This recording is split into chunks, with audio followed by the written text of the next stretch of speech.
and I know E square by A naught is 13.6 into 2, right? So all the other values, I Z is 2, I know all the values, I'll just get minus 77.48 electron volts. The experimental value was minus 79.01, okay, electron volts. The error now comes out to be 1.9%. So the moment I have something that I can vary,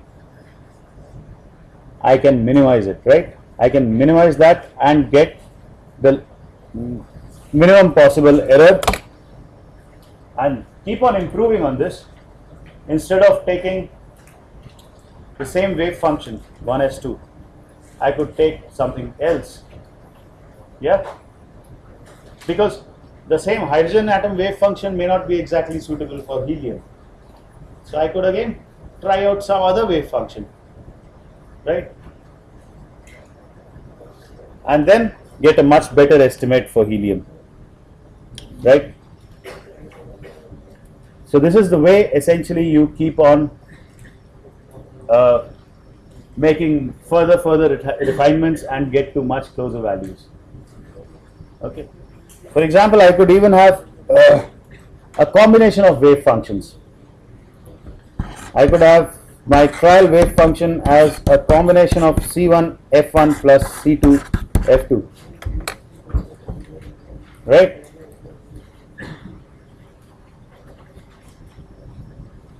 Now, how many of you have heard of secular determinants?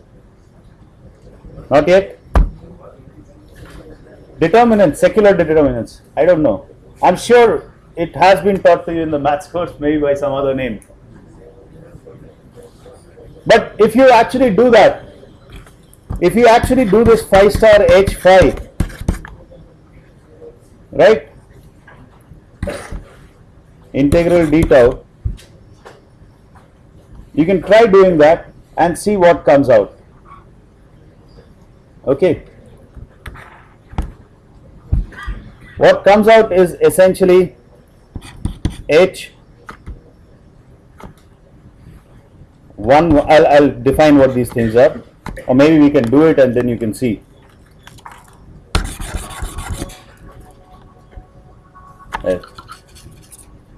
If that goes on, I don't have so much time, right?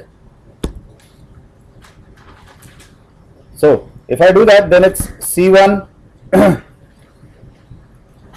star F1 star plus C2 star F2 star times Hamiltonian times C1 F1 plus C2 F2 d tau, and I'm not assuming that F1 and F2 are orthogonal now. Okay, right? But I'm assuming that phi is normalized. So I can have any such combination of functions. So what I get back then is C1 square F1 star H F1 plus C1 star C2, right? F1 star H F2, right, plus then this one C2 square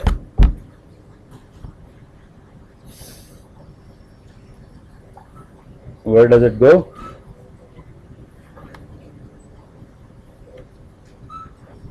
Sorry, F2 star H F1 plus C2 star C1 times F2 star H F2. कुछ गड़बड़ हो गया? कहाँ पे?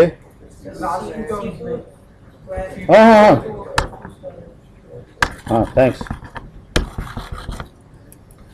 This is C2 star C1, right? And here we have C2 square. Okay.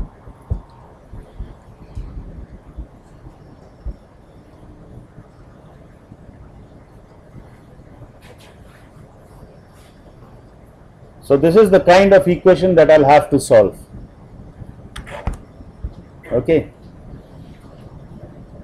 Now, if it was phi was not normalized, I would also have to worry about a phi star phi, right? And that would give me a, I mean, I could omit the h from the above equation, from this particular equation, right? And that is phi star phi. So I can write that as C1 F1 plus C2 star F2 star times again C1 F1 plus C2 F2.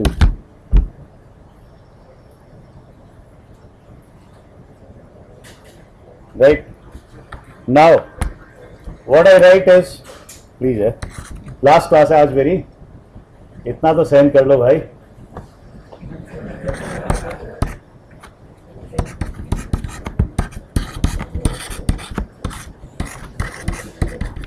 Phi star phi d tau. This is what gives me the variational energy, right? I can take this fellow over there. So this is essentially, this is what I have to calculate. Maybe I should expand that fellow which is in the denominator, C1 square. So I say that F1 is normalized, okay, and F2 is normalized. So then I don't need to write it, otherwise I could write F1 star F. So let's assume that F1 and F2 individually are normalized, but they are not necessarily orthogonal in all the cases. In the simplest of case, of course, F1 and F2 you would take them to be orthogonal. C1 star plus C2 star, I shouldn't get it wrong, plus C1 star C2 F1 star F2 plus C2 square, right?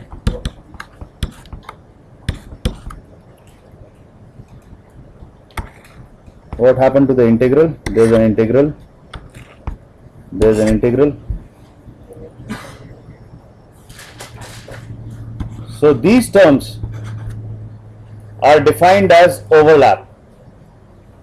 This, because it tells you what is the overlap between these two functions f1 and f2. So that I'll define as Sij.